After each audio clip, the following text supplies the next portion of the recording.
dari para pelaku KKP. Sudarlun Kepolisian Resort Aceh Timur merilis penanganan kasus sepanjang 2019 yang dipusatkan di Mapolres setempat.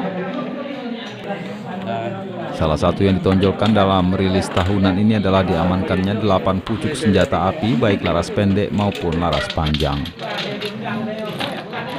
Kapolres Aceh Timur AKBP Eko Widiantoro menyebut 4 senjata ini diamankan dari kelompok kriminal dan beberapa lainnya diserahkan sukarela oleh warga.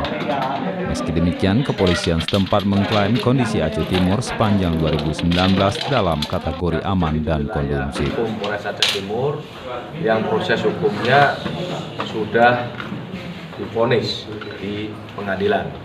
Kemudian yang 4 lagi merupakan senjata hasil penyerahan dari masyarakat kepada Polres Aceh Timur yang terdiri 3 pucuk laras pendek dan 1 pucuk laras panjang. Secara keseluruhan, kasus kriminalitas tahun 2019 di Aceh Timur turun menjadi 449 kasus dari tahun 2018 sebanyak 560 kasus. Dari Idiraye, Seni Hendri, Serambion TV. Dan sampai detik ini belum ada pergerakan-pergerakan